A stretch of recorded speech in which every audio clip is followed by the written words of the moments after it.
ہیں روزے کے بدلے میں، یعنی کسی آدمی سے 5 روزے رہ گئے یا 10 روزے رہ گئے،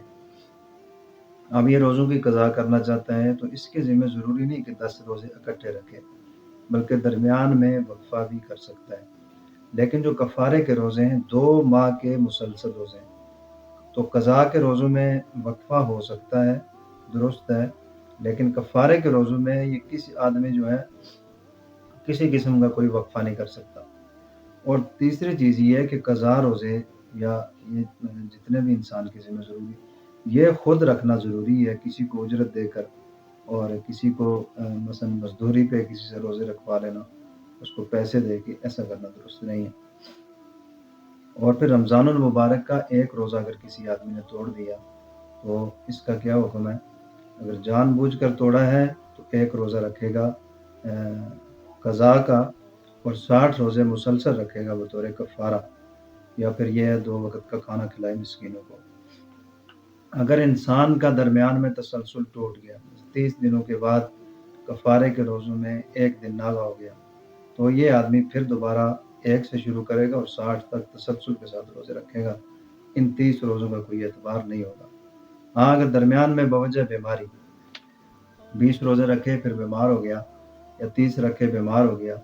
تو بوجہ بیماری جو درمیان میں تسلسل ٹوٹ گیا تو اس کا بھی شرعاً کوئی اعتبار نہیں ہوگا، بلکہ نئے سرے سے دوبارہ جو ہے 60 روزے رکھے گا۔ ہاں، عورت اگر کفارے کے روزے رکھ رہی ہے تو عورت کو حیض کی صورت میں اختیار، یعنی کہ رخصت ہے کہ اگر 20 روزے رکھے تھے اس کے بعد یہ جو ہے حیض کا خون آ گیا تو بقیہ جو ہے 40 روزے اس خون کے ختم ہونے کے فوراً بعد وہ رکھے اور اپنے ان ایام کو پورا کریں۔ 20 روزے پہلے تھے، 40 بعد میں رکھ لیے تو 60 پورے ہو، لیکن اس میں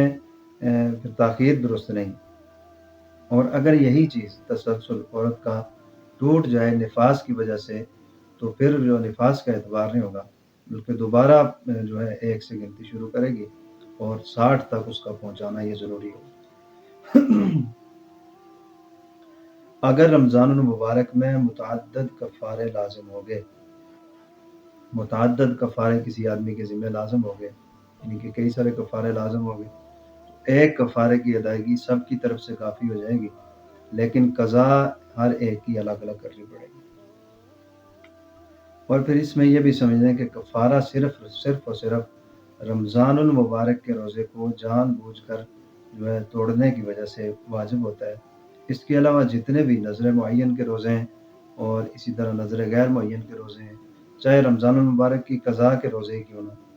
ان میں بھی کفارہ نہیں ہے۔ بس صرف رمضان المبارک کا روزہ اس ماہ مبارک میں جو آدمی توڑے تو اس کے ذمہ قضا کے ساتھ ساتھ کفارہ بھی ہے،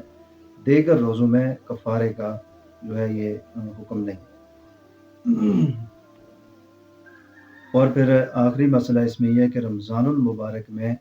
جو آدمی جان بوجھ کر روزہ توڑ دے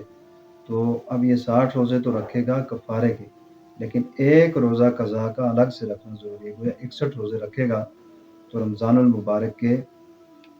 ایک روزے کا جو ہے یہ آدمی گویا شرعی اعتبار سے